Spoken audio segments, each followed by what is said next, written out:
नमस्कार। बंगाल चुनाव पर आपके पसंदीदा शो खेला होबे में आप सभी का बहुत स्वागत है। मैं हूं आपके साथ आशा झा। बंगाल में सियासी खेला अब चरम पर है और इस सियासी खेल में अब अन्नदाता ने धमाकेदार एंट्री कर ली है। दिल्ली बॉर्डर की गूंज अब बंगाल में सुनाई देने लगी है। सियासी खेला के लिए किसानों का बड़ा रेला बंगाल की चुनावी सरजमी पर चल पड़ा है। केंद्र सरकार और बीजेपी को घेरने के लिए किसान नेताओं ने खास प्लान तैयार किया है।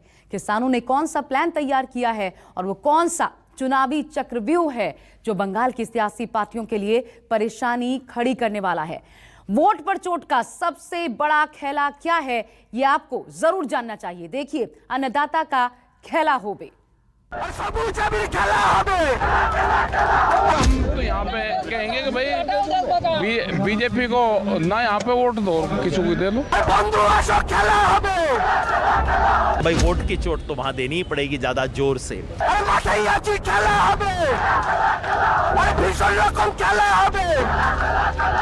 सरकार जब न माने तो लोकतंत्र में वोट बनवाता है। जब वोट की चोट से ही सरकारें बनती हो और बिगड़ती हो तो हम आए हैं कि ये सरकार जालिम हो गई है।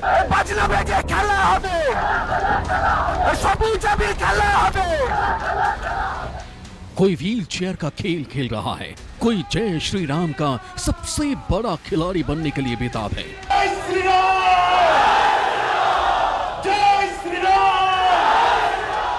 कोई मंदिर मंदिर भक्ति कर शक्ति प्रदर्शन के जरिए एक दूसरे का सियासी खेल बिगाड़ने के लिए आशीर्वाद ले रहा है। और बंगाल में इन सब खेला के बीच नया खेला होने जा रहा है और बंगाल की सियासी जमीन पर यह खेल देश का अन्नदाता खेलने जा रहा है।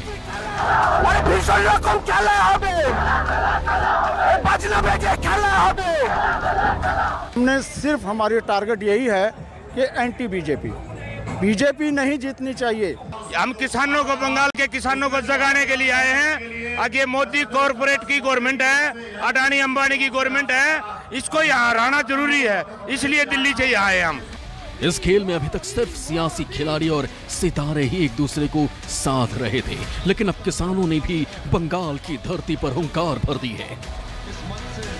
चुनाव में बड़ा खेला का दाव खेल दिया है। सियासी पंडितों की माने तो यही हुंकार तय कर सकती है कि अब की बार बंगाल में किसकी सरकार होगी। इस खेल में दो बड़े खिलाड़ी हैं और दोनों की चुनौती भी बड़ी है। दीदी को बंगाल की गद्दी बचानी है, बीजेपी को सत्ता पर काबिज होना है। लड़ाई बड़ी है, लड़ी भी उसी तरह जा रही है। जो लड़ाई एक वक्त ममता दीदी वर्सेस मोदी दादा की लग रही थी, उसी लड़ाई में किसानों की एंट्री हो गई है, जो पंजाब, हरियाणा और पश्चिमी यूपी से निकलकर बंगाल की धरती पर पहुंच चुके हैं और बंगाल की जनता को सीधा संदेश दे रहे हैं कि अगर अपना वजूद बचाना है, सम्मान के साथ जीना है, तो मोहरा नहीं बनना, नहीं तो मौका निकल जाएगा और खेला भी हो जाएगा। मेरे साथ में राकेश टिकैत जी है। जिस तरह से देखे आपने दिल्ली में कहीं ना कहीं किसान आंदोलन था, अब बंगाल में आंदोलन शुरू हो गया, क्या कहेंगे, कैसे तैयारियां चले? एमएसपी नहीं मिल रहा किसान को, यहाँ के किसानों को एमएसपी दिलवानी है। भारत सरकार की जो योजना है वे लागू करवानी, यहाँ पे एमएसपी मिल जाएगा तो यहाँ का किसान का भी उद्धार हो जाएगा। बंगाल के सियासी खेल के सफर पर निकले किसानों का पहला पड़ाव कोलकाता रहा, जहां किसानों ने पंचायत की और सियासी खेल के लिए अपनी मंशा जाहिर कर दी। किसान नेता टिकैत कहते हैं वो किसी के लिए वोट नहीं मांगने पहुंचे, लेकिन अगर वो संदेश पहुंचाने में सफल हो गए तो चोट कहां लगेगी ये किसी से छिपा नहीं है। एमएसपी पे खरीद नहीं हो रही और इस सरकार ने लूट लिया किसानों को, ये कहेंगे। अपील करेंगे कि ऐसा वोट मत देना बीजेपी को, इसने पूरा देश लूट लिया, व्यापारियों की पार्टी। कोलकाता से निकलकर टिकैत मंडली बंगाल के सियासी खेल के सबसे बड़े घर नंदीग्राम में पहुंची। यहाँ भी सियासी खेला के लिए महापंचायत की और सत्ता के लिए सेंटर बनी। इस जमीन से ऐलान किया कि गांव-गांव जाएंगे, किसान बिल पर केंद्र सरकार की खिलाफत कर बीजेपी का बाजा बजाएंगे और किसान समर्थकों की सरकार बनाएंगे।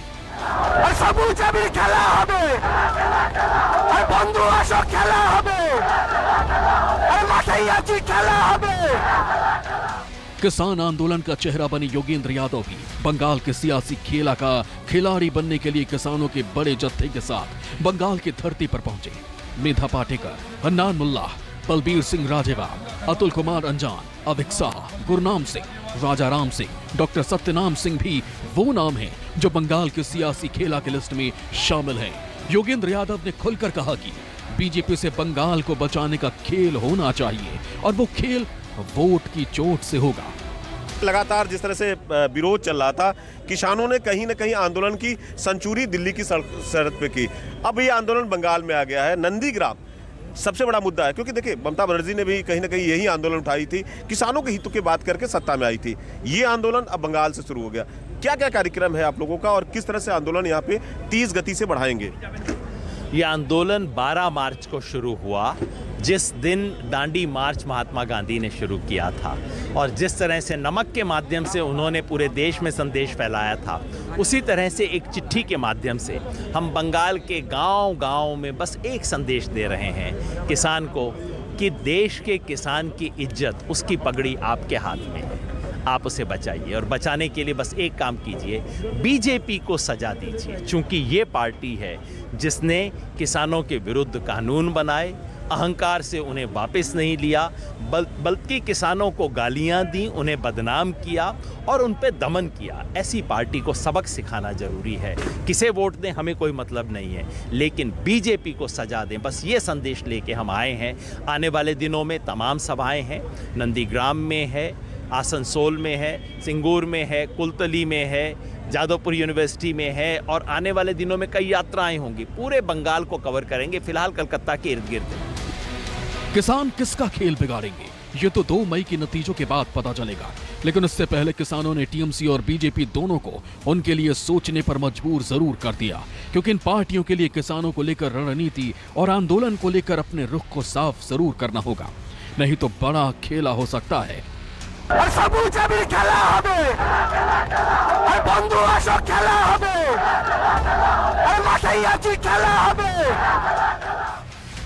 सौ दिन से ज्यादा किसानों के साथ खड़े ये आंदोलनकारी बंगाल में गांव-गांव जाएंगे और जनता को बीजेपी को वोट न करने के लिए समझाएंगे। हालांकि इस खेला में इन्होंने ये साफ नहीं किया कि वोट किसे देना है।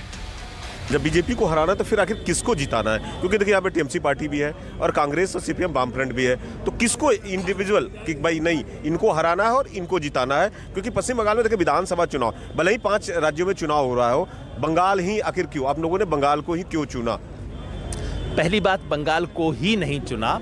कल मैं गुवाहाटी में हूँ और अगले सप्ताह मेरे साथी तमिलनाडु, केरला और पौंडीचेरी भी जाएंगे। हम तो हर जगह अपना संदेशा पहुंचाएंगे। हाँ, बंगाल में बीजेपी की थोड़ा दुखती रग है। बंगाल में कुछ ज़्यादा व्यग्र हैं, ज़्यादा आतुर हैं, ज़्यादा घबराए हुए हैं, ज़्यादा उटपटांग हरकतें कर रहे हैं, तो भाई वोट की चोट तो वहाँ देनी ही पड़ेगी ज़्यादा जोर से।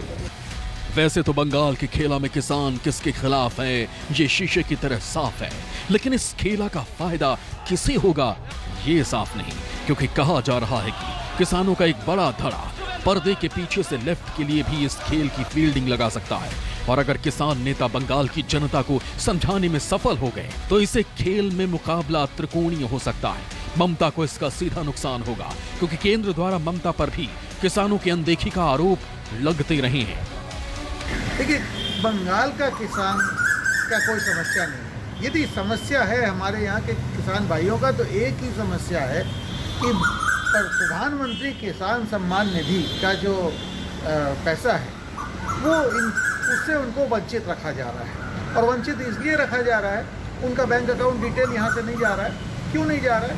तो जो डायरेक्ट ट्रांसफ़र होगा यहाँ कट मनी नहीं मिलेगा, इसलिए उनको वंचित रखा जा रहा है। इसके अलावा उनके कोई समस्या नहीं है।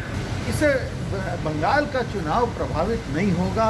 बंगाल का चुनाव हमको जहाँ तक लगता है हमारी जनता यहाँ पर फैसला कर ली है कि वो हमें ही आशीर्वाद देगी। आखिर ऐसा क्या हो गया कि दिल्ली बॉर्डर पर डटा किसानों का जत्था दिल्ली से बंगाल पहुंच गया और बीजेपी के खिलाफ खेला करने की अपील करने लगा और बीजेपी के खिलाफ खुलकर बोलने लगा? दरअसल किसान संगठनों को जब ये भनक लगी कि भाजपा बंगाल चुनाव को लेकर खासी उत्साहित है और भीतर खाने ये खबर चल रही है कि अगर बंगाल में कमल खिला तो दिल्ली की सीमाओं से किसान संगठनों के धरने को उठाने में केंद्र सरकार मिनट नहीं लगाएगी। इसके बाद किसान संगठनों ने मोदी ममता के चुनावी मुकाबले में कूदने का निर्णय लिया और किसानों का रैला सियासी खेला के लिए बंगाल पहुंच गया। कोलकाता से मनोज पांडे, न्यूज़ 24।